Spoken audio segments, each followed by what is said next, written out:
Hey guys, and welcome back to another video. And today I have kind of a weird one for you. Long story short, I was having some friends over and I decided to film the recipe I was making just because I really liked it. It turned out really great. Thought it was a nice simple thing anyone else could do, so I wanted to share it with you guys. With that being said, this video is going to be a little more rough cut, not quite as well edited as my other ones. It's not going to be quite as well put together. I'm doing my best to use the footage I had to actually make a video out of it, but I'm just letting you know it's going to be a little rougher than usual. But with that said, today we have two recipes for you. I'm going to be showing you how to do a Branzino Crudo with a sweet pepper and serrano mix, as well as a baked Branzino. The baked Branzino is going to have a white wine butter sauce on it, along with some fennel. The Crudo is pretty simple, great midday lunchtime snack. I'm really excited to show you this one. I know, like I said, the video is going to be a little more rough cut, but that's okay. So let's get into it. To start our Branzino-filled endeavor, like always, we need to start with prep. Take around 2 to 3 sweet peppers and chop off the tops and tails. Run your knife around that chalky white part of the pepper, it's called pit by the way, and remove the seeds from your peppers. After you finish your seed removal, cut your pepper into thin strips and dice. Since this is our quote-unquote flavoring for our dish, we want these peppers to be diced as small as we can get them. Raw Branzino has a really delicate and light flavor that, when paired with big chunks of pepper, gets blown away. Smaller pieces ensure that we will be able to actually fully taste our fish and not just sweet pepper. Once diced, place your peppers in a bowl and grab one whole serrano. Dice the serrano the exact same way as the sweet peppers. If you like a little more kick in your food, don't be afraid to grab a habanero or some other hot pepper. You can also add some serrano seeds to your mix to give it a little more kick. Once diced, add it to our sweet peppers and top off our whole affair with some fresh orange juice, salt, pepper, and finish with olive oil. Mix to combine and place aside for later. From here, grab a ball of fennel and cut off the leafy green tops. Cut this fennel in half and then thinly slice off one half. Set these slices aside in order to make some room for the star of today's show, Branzino. Since I'm using whole Branzino, we got some trimming to do. Start by cutting off the head by cutting through the top of the spine. After the seafaring decapitation, quickly chop off the tail of the fish as well. From here, remove the spine by running your finger along the spine to separate it from the meat. Once separated, carefully cut off the fillets. Make sure you do not cut the meat if you don't have to. Once the spine is removed, flip the fish over and cut off any fins that are still on the fish. All this filleting is starting to make me hungry, so let's quickly make a crudo. All you have to do is thinly slice your fillet and place the pieces on a plate.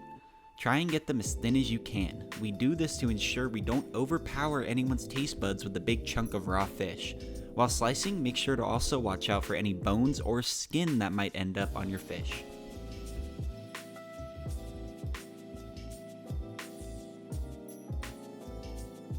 Once you finish slicing and plating, grab your pepper mix and carefully place a solid mound on the center of your plate.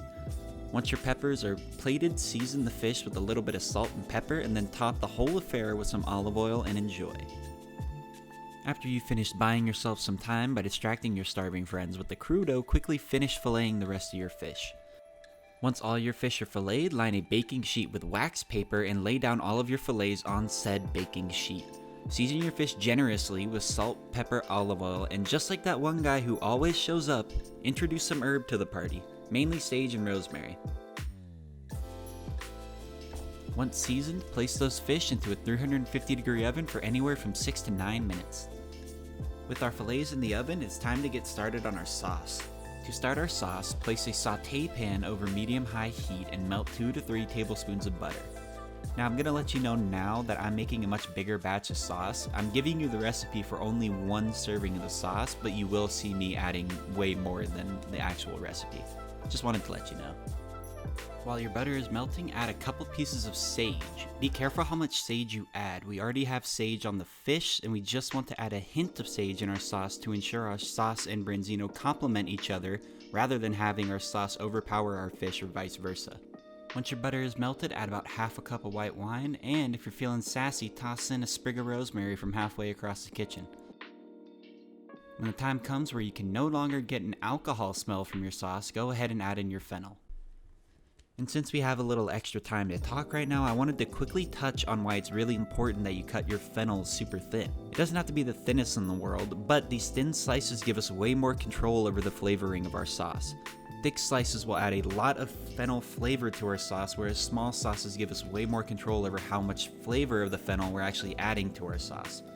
Fennel has an extremely potent flavor, so you have to be extra careful when you use it to not overpower your dish. Now the goal here is to lightly cook this fennel. We're not trying to get it to pick up any color, we're not trying to really saute it or anything, we're just trying to kind of sweat it while getting all that fennel flavor into our sauce. And with that said, if you notice that your sauce is reducing a little too much, go ahead and throw a lid on it and then turn down the heat. This will allow our fennel to keep cooking while stopping our sauce from reducing. Once your fish are cooked to a perfect all-white color and our sauce is complete, take a fillet, being extra careful not to break the meat, and place it on a plate. Top with a generous amount of our sauce and enjoy. Now, I couldn't really call myself a YouTuber unless I added the links to my Instagram and Facebook on screen, so here they are. At TheCulinaryColt on both. I post extra foodie content as well as updates on my channel, so go follow them if you're interested. And with all that said, that's it for today, guys. Thanks for watching. I really appreciate you being here. And if you liked what you saw, feel free to drop a like and subscribe. If you have any filming or editing tips for me, or even just want to interact with me, feel free to drop a comment. I'll make sure to respond. Besides that, guys, join the cult today, and I'll see you guys next week. Ciao.